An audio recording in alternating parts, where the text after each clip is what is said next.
अब राजा परीक्षित पूछते हैं कि महाराज ऐसा कभी हुआ है कि किसी पशु को भगवान ने दर्शन दिए? सुखदेव जी कहते हैं हाँ, त्रिकूट नामक पर्वत, उसके पास एक सरोवर बहता था। उस सरोवर में गजेंद्र नामक एक हाथी आता था। हाथी भी कैसा? सफेद हाथी,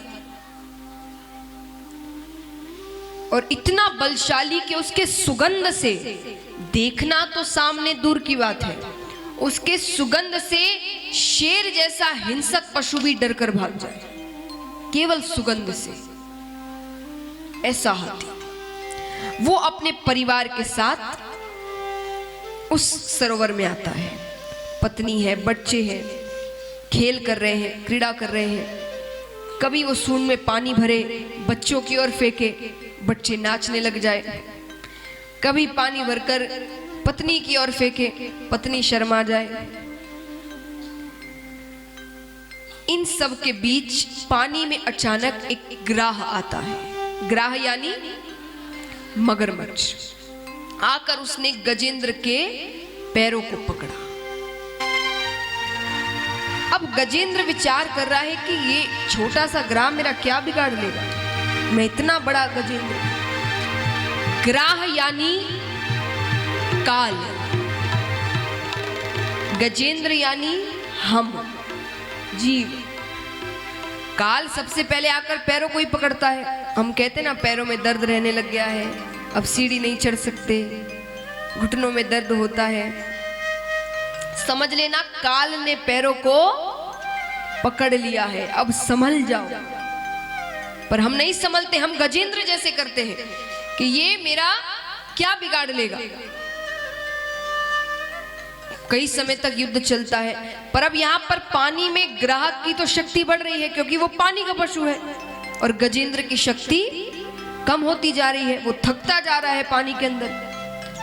अब धीरे धीरे ग्राह गजेंद्र को खींचता जा रहा है। खींचते खींचते जब काफी पानी के अंदर चला जाता है, तब अपनी पत्नी से कहता है कि अरे मुझे बचाओ, मैं अपनी सहायता नहीं कर पा रहा। पत्नी ने कहा बचा तो लूं, लेकिन क्या पता आपका पैर छोड़कर वो मेरे पैरों को पकड़ ले, तो मैं तो नहीं आ सकती। बच्चों से कहते हैं कि तुम तो मुझे बचाओ, तुम्हारे लिए मैंने अपने सारे सपने त्याग दिए, तुम्हारी खुशी के लिए सब कुछ किया, तुम मुझे बचाओ। बच्चे कहते पिताजी चिंता मत करिए, आपके जाने के बाद आपका सारा काम अच्छे से करेंगे, पैसों की कमी नहीं रखेंगे। अरे अभी मैं जीवित हूं। रिश्तेदारों से कहते, सबसे कहते, कोई सहायता नहीं करता। धीरे धीरे धीरे जब इतनी सी सूंड बाहर रह जाती है, तब भगवान की याद आती है। हे द्वारिकाधीश मेरी रक्षा करिए, परमपिता परमेश्वर मेरी रक्षा करिए। तो महाराज ठाकुर जी आते हैं, सुदर्शन चक्र चलाते हैं और ग्राह का उद्धार करते हैं। गजेंद्र को अपने धाम लेकर आते हैं। अपने धाम लेकर आते हैं तो वहां पहले से ही ग्राह बैठा हुआ है। गजेंद्र ने कहा प्रभु ये आपके धाम में? अरे इसके कारण तो पूरी कहानी हुई, और ये मुझसे पहले आकर बैठा है। ठाकुर जी ने कहा ऐसे तो इसे नरक लोक ही जाना था, लेकिन इसने जब मेरे भक्त के ही चरण पकड़ लिए तो फिर मैं ऐसे कैसे नरक लोक बेचता, तो मुझे इसे अपने धाम ही लाना पड़ा। बोलिए भक्त और भगवान की। अब यहाँ पर राजा परीक्षित पूछते कि महाराज ये गजेंद्र, ये ग्राह, ये कौन थे जिन्हें ऐसी गति, पशु होकर ऐसी गति प्राप्त हुई कि भगवान के धाम गए? तब सुखदेव जी कहते हैं कि राजन ये जो गजेंद्र थे ये इंद्रदुम्न नामक एक राजा थे। बहुत अच्छे राजा, लेकिन बहुत वाचाल। वाचाल यानी जो बहुत बोलता हो, जो बहुत बातें करता हो, उसे वाचाल कहते हैं। तो कई बार महाराज जो बहुत बातें करते हैं ना, वो गलत बात भी मुख से निकाल देते हैं। इसलिए कहते कम बोलना चाहिए, जहां जरूरत है वहीं बोलना चाहिए। जहां जरूरत नहीं वहां मत कहो। तो राजा बहुत वाचाल थे, उस कारण उनसे बहुत गलतियां भी होती थी। तो उनके गुरुजी ने उन्हें सुझाव दिया कि आप दिन में कुछ घंटे मौन व्रत धारण किया करें। इससे मौन व्रत के समय आप मन में भगवान का जाप भी कर लेंगे तो पूजा भी आपकी हो जाएगी और ये बोलने की आदत भी कम हो जाएगी। अच्छी बात है। तो शाम का समय उन्होंने चुना। दिन में तो राज्य के कार्य होते हैं, अपने उद्यान में वो जाते, बैठते, मौन व्रत का धारण करते। एक दिन वहां से एक ऋषि जा रहे थे। उन्होंने राजा को देखा, राजा को प्रणाम किया। राजा ने भी सर हिलाया क्योंकि वो बोल नहीं सकते, कुछ मौन व्रत में है। सर हिलाया तो ऋषि को गलत फहमी हुई। उन्हें लगा कि राजन को अहंकार हो गया है, तो अहंकार में सर हिलाकर मुझे कह रहे कि हाँ ठीक है आप जाइए, मैं बाद में मिलूंगा आपसे। हम करते ना कभी कोई मिलता तो। उन्हें लगा कि वो अहंकार में ऐसे कर रहे हैं। उन्हें क्रोध आ गया तो ऋषि ने क्रोध में आकर कहा कि जिस हाथी की तरह तुम सर हिला रहे हो ना, मैं श्राप देता हूं उसी योनि में चले जाओ।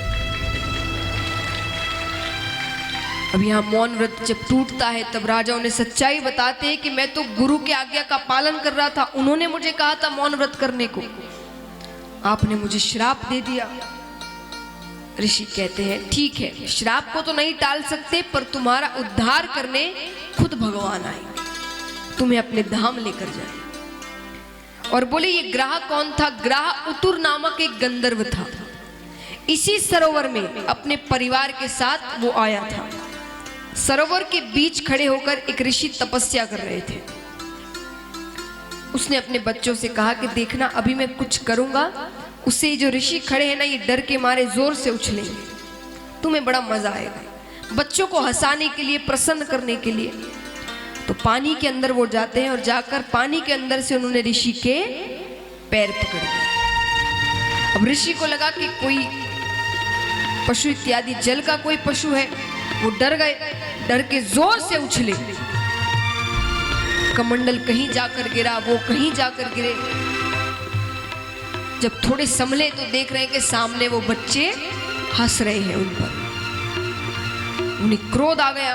क्रोध में आकर उन्होंने कहा कि जिस ग्राह का तूने स्वांग रचा है, मैं श्राप देता हूं तो उसी योनि में चला जा। अब उस गंधर्व ने माफी मांगी कि मैंने बच्चों को प्रसन्न करने के लिए कहा। अब जो ऋषि होते हैं ना, माना उन्हें क्रोध जल्दी आता है पर दया भी जल्दी आती है। तब उन्होंने कहा कि श्राप को नहीं टाल सकते, पर तुम्हारा उद्धार करने खुद भगवान आएंगे। इसीलिए इन दोनों को ऐसी गति मिली, इसीलिए वे भगवान के धाम गए। सब्सक्राइब करें टोटल भक्ति को। अब हमारी वीडियोस को सबसे पहले देखने के लिए बेल आइकन को दबाना ना भूलें। इस वीडियो को लाइक और शेयर जरूर करें। आप हमारे चैनल को सब्सक्राइब भी कर सकते हैं।